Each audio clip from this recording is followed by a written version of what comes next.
Hey there fellow summoners, hope you're all doing great today. Today's video will attempt to give you some more insight on how to stall a game. Why would you want to do this? Well, if you're asking this, then this is the perfect video for you. You see, sometimes you've got a team that scales a lot better into the late game, obviously at the cost of having a moderately bad early to mid game. Stalling will help you reach that point when you can actually unleash the true potential of your team. In other occasions, you might be behind on that game, and because gold doesn't matter anymore when everyone's level 18 and fully built, you should try to just wait it out until you reach that point. The final occasion when you might want to consider stalling a game is if you have an AFK and don't know whether he'll come back, which was the case of this game. Everything was going alright, and Caitlyn suddenly AFK'd. We were able to stall it out for 30 minutes until she finally came back, and even though we ended up losing anyway, it might serve as a good example. Keep in mind though, you shouldn't stall every single game you have an AFK. Sometimes, if you were ahead when that person AFK'd, you should actually try riskier plays and rush down towers. Odds are, the enemy team will attempt to stall in that case. So let's get into how to actually stall the game in question. The first thing for you to know is that not every champion or team composition is suited for stalling. There's a select few champions that can stall very well and others that are just no good at it. Here's a few good champions in each position for stalling.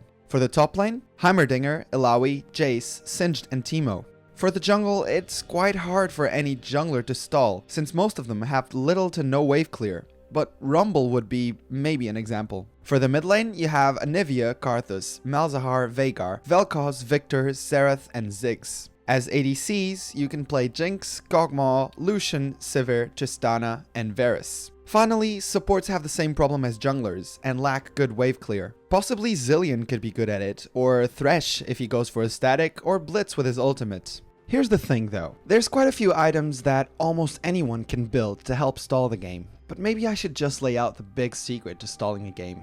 Drumroll please. It's all about the minions. You keep those little red midgets under control and the enemies won't be able to do a thing. You play passively, don't force fights, don't try and get anyone off guard. You don't go around farming in the jungle with 6 or 7 towers down. Give Baron away, give Drake away, and keep the minions off of your towers.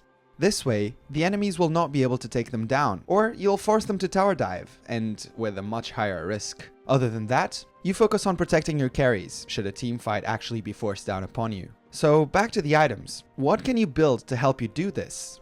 Let's go by the roles once more. For the top lane, a ZZ Rod under the tower can do wonders. It simply prevents minions from reaching it, because they'll be killed by the tower when they're attacking the Void Spawnlings. A Sunfire Cape might also be a very good idea, because it deals AoE damage if you're standing in the middle of the wave. Titanic or Ravenous Hydra are also great wave clearers. For the jungle, it's pretty much these same items. The mid laners and the supports share two great items to help you with wave clear, namely Ludens for the spill it creates, and also Banner of Command. Yes, hated by so many, this will force someone to go wave clear one of the outside lanes since the minions will just keep going and going. Finally, the ADCs can buy two great wave clear items, Runan's Hurricane and Static Shiv. Static Shiv actually being perhaps one of the best wave clear items in the game. One auto attack and boom, the whole wave gets hit. Sometimes it even kills off the casters right away.